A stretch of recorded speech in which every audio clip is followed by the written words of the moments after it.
আসসালামু আলাইকুম। আমন্ত্রণ জানাচ্ছি জাগো টিভিতে। আপনাদের সাথে আছি আমি মমতাজ শাহিন রুম্পা। শুরুতেই জানিয়ে দিব আপডেটগুলো। সিরিয়ায় ক্ষমতা দখলের লড়াইয়ে যুদ্ধে জড়াচ্ছে তুরস্ক ইসরায়েল। দক্ষিণ কোরিয়ার আকাশে ঢুকে পড়ল এক ঝাঁক রুশ যুদ্ধ বিমান। ভারতে সাহারির জন্য অপেক্ষারত মুসলিম যুবককে গুলি করে হত্যা। আত্মসমর্পণ করলে প্রাণ ভিক্ষা পাবে ইউক্রেনীয় সেনারা। ইউক্রেন সেনাবাহিনীকে আত্মসমর্পণের আহ্বান জানিয়ে যা বললেন পুতিন। হিজাববিহীন নারীদের ধরতে মোবাইল অ্যাপ, সিসিটিভি, ড্রোন ব্যবহার করছে ইরান। নেতানিয়াহুকে থামাতে ইসরায়েলি জিম্মিদের পরিবারের হুঁশিয়ারি। চীন রাশিয়ার আহ্বান, ইরানের উপর অবৈধ নিষেধাজ্ঞা প্রত্যাহার করা হোক। যুদ্ধবিরতি নিয়ে খেলবেন না, পুতিনকে সতর্ক করলেন স্টারমার। শুনছিলেন শিরোনাম, এবারে বিস্তারিত। সিরিয়ায় ক্ষমতা দখলের লড়াইয়ে যুদ্ধে জড়াচ্ছে তুরস্ক ইসরায়েল।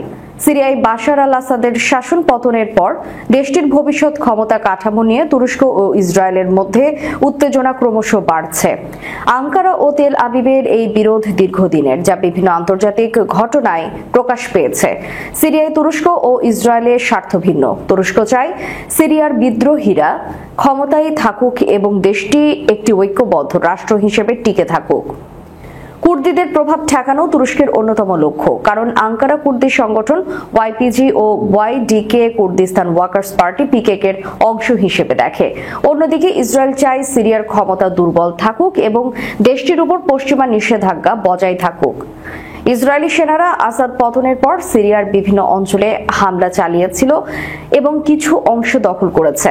তুরস্ক সিরিয়ার অভ্যন্তরে সামরিক অভিযান চালানোর পরিকল্পনা করছে। অন্যদিকে ইসরায়েল ও দক্ষিণ সিরিয়ায় সামরিক উপস্থিতি বজায় রাখার ঘোষণা দিয়েছে। এতে দুই দেশের মধ্যে সরাসরি সংঘাতের সম্ভাবনা অনিবার্য হয়ে উঠেছে। তুরস্ক ও ইসরায়েল আগে একে অপরের বিরোধিতা করলেও তারা সরাসরি সংঘর্ষে জড়ায়নি, কিন্তু এখন তারা সক্রিয়ভাবে একে অপরকে দুর্বল করার চেষ্টা করছে। প্রশ্ন হলো, তারা কি একে অপরের সাথে যুদ্ধে জড়িয়ে পড়েছে? অনেক বিশ্লেষক এমন প্রশ্ন তুলেছেন। ইসরায়েলের জাতীয় নিরাপত্তা বিশ্লেষকদের মতে ইসরায়েলের উচিত তুরস্কের সাথে আলোচনায় বসা, কারণ তুরস্কই এখন সিরিয়ার নতুন সরকারের উপর সবচেয়ে বেশি প্রভাব রাখতে পারে।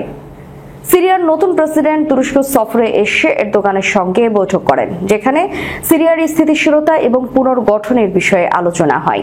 তুরস্ক চায় সিরিয়ার উপর থেকে নিষেধাজ্ঞা উঠে গিয়ে দেশটি অর্থনৈতিকভাবে পুনরুদ্ধার করুক। বিশেষজ্ঞদের মতে সিরিয়ার অস্থিতিশীলতা তুরস্কেও প্রভাব ফেলতে পারে, কারণ দেশটির সীমান্তবর্তী এলাকাগুলোতে শরণার্থী সংকট এবং নিরাপত্তা হুমকি তৈরি হতে পারে।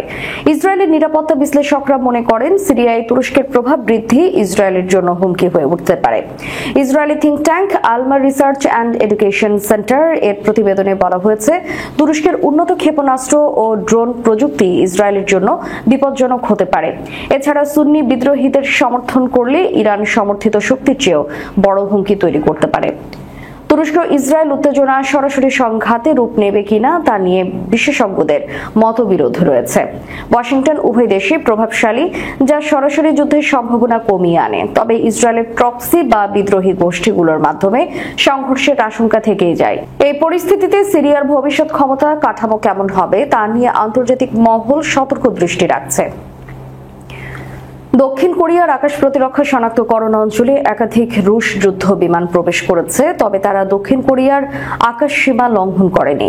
দক্ষিণ কোরীয় সেনাবাহিনী বিষয়টা নিশ্চিত করেছে। আনাদোলু এজেন্সি জানিয়েছে, সিউল ভিত্তিক ইয়নহাপ নিউজ এজেন্সির তথ্য মতে দক্ষিণ কোরিয়ার জয়েন্ট চিফস অফ স্টাফ জেসিএস জানিয়েছে, যার ফলে দক্ষিণ কোরিয়া তাদের যুদ্ধ বিমান পাঠাতে বাধ্য হয়েছে। এক বিবৃতিতে জানায়, রাশিয়ার সামরিক বিমানগুলো শনিবার 15 মার্চ সকাল 9:20 দিকে ধারাবাহিকভাবে কাদিজে প্রবেশ করে এবং বিমান প্রতিরক্ষা অঞ্চলের পূর্ব ও উত্তরাঞ্চলে চলে যায়, তবে তারা দক্ষিণ কোরিয়ার আকাশ সীমা লঙ্ঘন করেনি। জেসিএস আরও জানিয়েছে, তারা এডিআইজেডে প্রবেশের আগেই রাশিয়ান বিমানগুলো শনাক্ত করেছিল এবং পরিস্থিতি মোকাবেলায় বিমান বাহিনী জেটগুলো ঘটনাস্থলে প্রেরণ করেছিল। সামরিক বাহিনী জানিয়েছে, প্রশিক্ষণের সময় এই ঘটনা ঘটেছে বলে প্রমাণিত হয়েছে। বিমান প্রতিরক্ষা অঞ্চলটি আঞ্চলিক আকাশ সীমা নয়, তবে দুর্ঘটনাজনিত সংঘর্ষ রোধ করার জন্য বিদেশি বিমানগুলো চিহ্নিত করা হয়। ভারতের সাহরির জন্য অপেক্ষারত এক ব্যক্তিকে গুলি করে হত্যা করেছে 4 দুষ্কৃতকারী। শুক্রবার দিবাগত রাতে উত্তরপ্রদেশ রাজ্যের আলিগড় বোরাভার তেলিপাড়া এলাকায় এই ঘটনা ঘটেছে। নিহত ব্যক্তির নাম হারিস ওরফে কাট্টা। ভারতীয় সংবাদ মাধ্যম এনডিটিভির প্রতিবেদনে এই তথ্য জানানো হয়। সিসিটিভি ফুটেজের বরাত দিয়ে পুলিশ জানায়, হারিস ওরফে কাট্টা ক্রিকেট ম্যাচ খেলে বাড়িতে ফিরেছিলেন সাহরির ঠিক আগে। তিনি রাত 3:15 দিকে তার বাড়ির সামনে আরেক ব্যক্তির সঙ্গে দাঁড়িয়েছিলেন। কিছুক্ষণ পর ওই ব্যক্তি একটি উঁচু স্থানে বসে পড়েন। এই সময় হারিস লক্ষ্য করেন দুটি মোটরসাইকেল তার পাশে এসে থামছে। কাছাকাছি থাকা মোটরসাইকেলের পেছনের আরোহী যখন পিস্তল তাক করেন, তখন হারিস নিজেকে রক্ষার চেষ্টা করেন, কিন্তু চলন্ত অবস্থায় প্রথম গুলিটি তাকে বিদ্ধ করে। এরপর ওই বন্দুকধারী দ্রুত আরো দুটি গুলি চালায়। এতে হারিস মাটিতে লুটিয়ে পড়েন এবং তার সঙ্গী দৌড়ে পালিয়ে যান। বন্দুকধারী এরপর পড়ে থাকা হারিসকে আরেকটি গুলি করেন নেমে। এরপর হারিস মারা গেছেন এটি নিশ্চিত হয়ে মোটরসাইকেলে উঠে চলে যান। এই সময় দ্বিতীয় মোটরসাইকেলের পেছনে আরোহী নেমে হারিসের দিকে এগিয়ে যান। তিনি গুলি চালাতে গিয়ে দেখেন বন্দুকটি কক করা হয়নি। সেটি ঠিক করার পর তিনি হারিসের দেহে আরো 3টি গুলি চালান। তারপর বাইকে উঠে পড়েন। দুটি মোটরসাইকেলই দ্রুত স্থান ত্যাগ করে। ভিডিওর শেষ অংশে দেখা যায় হারিস রাস্তায় পড়ে আছেন আর একজন ব্যক্তি বাইকগুলোর পেছনে দৌড়াচ্ছেন। কুরস্কের পশ্চিমাঞ্চলে থাকা ইউক্রেনীয় সেনারা আত্মসমর্পণ করলে তাদের হত্যা করা হবে না বলে জানিয়েছেন রুশ প্রেসিডেন্ট ভ্লাদিমির পুতিন। মার্কিন প্রেসিডেন্ট ট্রাম্পের আহ্বানে সাড়া দিয়ে শুক্রবার কথা বলছেন তিনি। পুতিন বলেন, আত্মসমর্পণ করলে প্রাণ ভিক্ষা পাবে ইউক্রেনীয় সেনারা। ব্রিটিশ বার্তা সংস্থা রয়টার্স এই খবর জানিয়েছে। সিদ্দিকুর রহমানের প্রতিবেদনে থাকছে বিস্তারিত।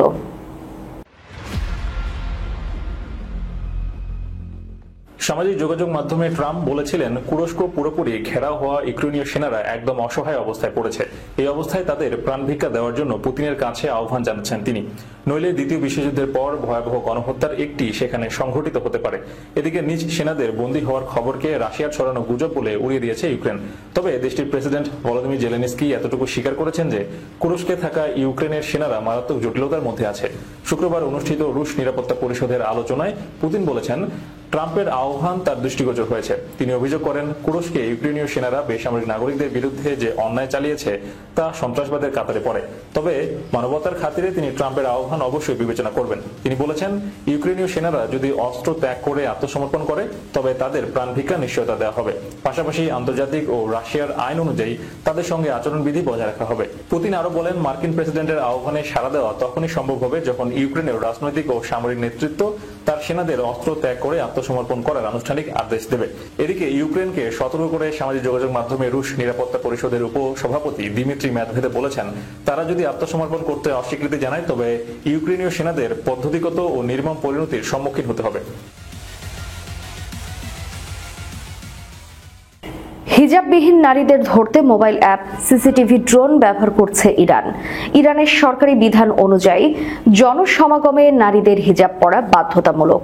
আইন অমান্যকারীদের বিরুদ্ধে নেওয়া হয় গ্রেফতার সহ কঠোর শাস্তিমূলক ব্যবস্থা।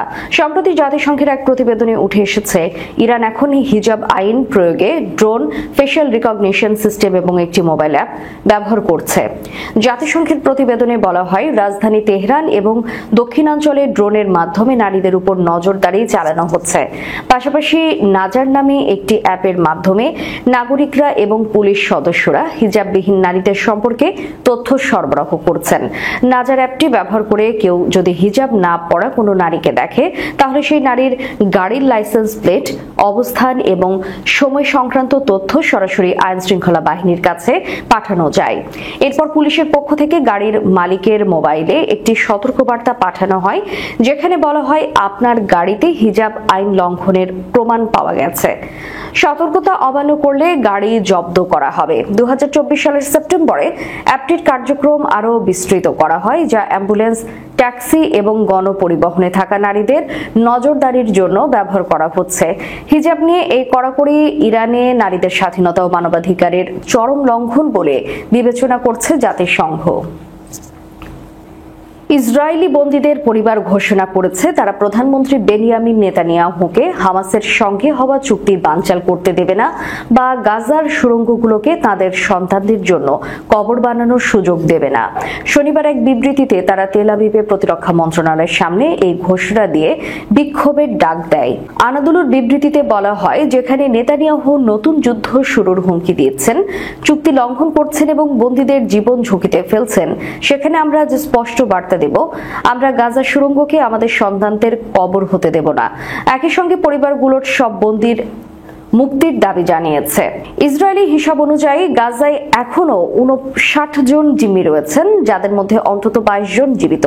এর আগে শুক্রবার মার্কিন প্রেসিডেন্ট ডোনাল্ড ট্রাম্পের বিশেষ দূত স্টিভ উইটকফের কার্যালয় থেকে এক বিবৃতিতে বলা হয়, হামাসকে অবশ্যই বন্দীদের অবিলম্বে মুক্তি দিতে হবে, নতুবা কঠোর শাস্তির মুখোমুখি হতে হবে। তারও আগে বুধবার কাতারের দোহায় উইটকফ এবং মার্কিন জাতীয় নিরাপত্তা পরিষদের পরিচালক এরিক ট্রাগার একটি সেতু বন্ধন প্রস্তাব উপস্থাপন করেন, যা একটি স্থায়ী যুদ্ধবিরতির কাঠামো নিয়ে আলোচনার সুযোগ তৈরি করবে। এদিকে বৃহস্পতিবার হামাস ঘোষণা দেয় যে তারা কাতারের মধ্যস্থতায় পুনরায় আলোচনা শুরু করতে রাজি হয়েছে। পরে শুক্রবার মধ্যস্থতাকারীদের প্রস্তাবে সম্মতি দেয় হামাস এবং আলোচনার জন্য প্রস্তুতির কথা জানায়। চীন ও রাশিয়ার কূটনীতিকরা ইরানের উপর আরোপিত অবৈধ নিষেধাজ্ঞা প্রত্যাহারের আহ্বান জানিয়েছেন এবং তেহরানের শান্তিপূর্ণ পারমাণবিক শক্তি ব্যবহারের অধিকারের প্রতি সমর্থন ব্যক্ত করেছেন। বেজিং এর উচ্চ পর্যায়ের এক বৈঠকের পর এই বিবৃতি আসে, যেখানে 3 দেশের কর্মকর্তারা ইরানের পারমাণবিক কর্মসূচি ও বৃহত্তর ভূ-রাজনৈতিক বিষয় নিয়ে আলোচনা করেন। শুক্রবার অনুষ্ঠিত আলোচনায় চীন, রাশিয়া ও ইরানের কূটনীতিকরা তেহরানের পারমাণবিক কর্মসূচি এবং অন্যান্য আন্তর্জাতিক ইস্যুতে মত বিনিময় করেন। সিদ্দিকুর রহমানের রিপোর্ট। এক যৌথ বিবৃতিতে চীন, রাশিয়া ও ইরানের কূটনীতিকরা উল্লেখ করেন, সমস্ত অবৈধ একতরফা নিষেধাজ্ঞা প্রত্যাহারের প্রয়োজনীয়তা রয়েছে। বৈঠকটি চীনের উপপররাষ্ট্রমন্ত্রী মা ঝাওসুর সভাপতিত্বে অনুষ্ঠিত হয় এবং এতে ইরানের উপপররাষ্ট্রমন্ত্রী কাজেম গারিবাবাদি ও রাশিয়ার উপপররাষ্ট্রমন্ত্রী সার্গেই রিয়াভকভ অংশ নেন। আলোচনাটি এমন সময় অনুষ্ঠিত হলো যখন মার্কিন প্রেসিডেন্ট ডোনাল্ড ট্রাম্প ইরানকে একটি চিঠি পাঠিয়েছেন, যেখানে তিনি আলোচনার প্রস্তাব দেওয়ার পাশাপাশি সামরিক পদক্ষেপের হুমকিও দিয়েছেন। চীন, রাশিয়া ও ইরান জোর দিয়ে বলেছেন, সংশ্লিষ্ট পক্ষগুলোর উচিত নিষেধাজ্ঞা, চাপ বা শক্তি ব্যবহারের হুমকির পরিবর্তে উত্তেজনার মূল কারণগুলো সমাধানে মনোযোগী হওয়া।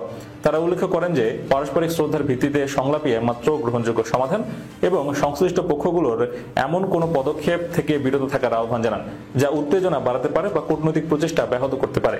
বেজিং ও মস্কো তেহরানের এই প্রতিশ্রুতিকে স্বাগত জানিয়েছেন।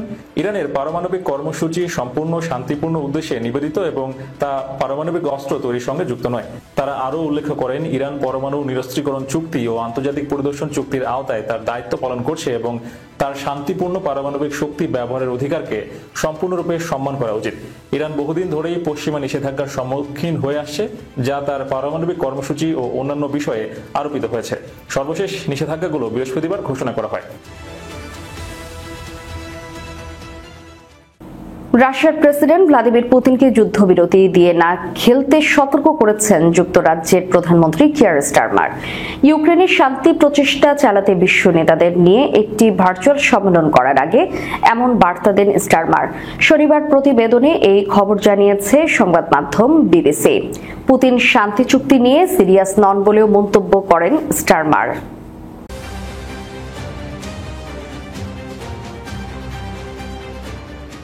ডাউনিং স্ট্রিট জানিয়েছে, ইউরোপীয় অংশীদার EU commission, NATO, Ukraine, Canada এবং অন্যান্য নেতাসহ প্রায় 25 জন বিশ্ব নেতা এই সম্মেলনে অংশ নেবেন। এই সম্মেলনের আগে স্টারমার সতর্ক করে বলেন, পুতিনকে ইউক্রেনের যুদ্ধবিরতি চুক্তি করাতে ট্রাম্পের প্রস্তাব নিয়ে কোনোভাবেই খেলতে দেওয়া হবে না। যুক্তরাজ্যের মিত্রদের ইউক্রেনের নিরাপত্তা নিশ্চিত দেওয়ার আহ্বান জানান তিনি। ভার্চুয়াল বৈঠকের নাম দেওয়া হয়েছে কোয়ালিশন অফ দ্য উইলিংস। এই মাসের শুরুতে ইউরোপীয় নেতাদের লন্ডন সফরের সময় ঘোষণা করা হয়েছিল। এর আগে ইউক্রেন যুদ্ধ বন্ধে যুক্তরাষ্ট্রের আনা প্রস্তাব শর্ত আরোপ করেন পুতিন। পুতিনের এই প্রতিক্রিয়ায় তীব্র সমালোচনা করেন ইউক্রেনের প্রেসিডেন্ট ভলোদিমির জেলেনস্কি। তিনি বলেন, পুতিন সবসময় এমন করেন, সবকিছুতেই দেরি করিয়ে দেন। এর আগে ইউক্রেন যুক্তরাষ্ট্রের প্রস্তাবে সম্মতি জানায়। দর্শক, শেষ করার পূর্বে সংবাদ শিরোনামগুলো জানিয়ে দিব আরো একবার। সিরিয়ায় ক্ষমতা দখলের লড়াইয়ে যুদ্ধে জড়াচ্ছে তুরস্ক, ইসরায়েল। দক্ষিণ কোরিয়ার আকাশে ঢুকে পড়ল এক ঝাঁক রুশ যুদ্ধ বিমান। ভারতে সাহারির জন্য অপেক্ষারত মুসলিম যুবককে গুলি করে হত্যা। আত্মসমর্পণ করলে প্রাণ ভিক্ষা পাবে ইউক্রেনীয় সেনারা। ইউক্রেন সেনাবাহিনীকে আত্মসমর্পণের আহ্বান জানিয়ে যা বললেন পুতিন। হিজাববিহীন নারীদের ধরতে মোবাইল অ্যাপ, সিসিটিভি, ড্রোন ব্যবহার করছে ইরান। নেতানিয়াহুকে থামাতে ইসরায়েলি জিম্মিদের পরিবারের হুঁশিয়ারি। চীন রাশিয়ার আহ্বান, ইরানের উপর অবৈধ নিষেধাজ্ঞা প্রত্যাহার করা হোক। যুদ্ধবিরতি নিয়ে খেলবেন না, পুতিনকে সতর্ক করলেন স্টারমার।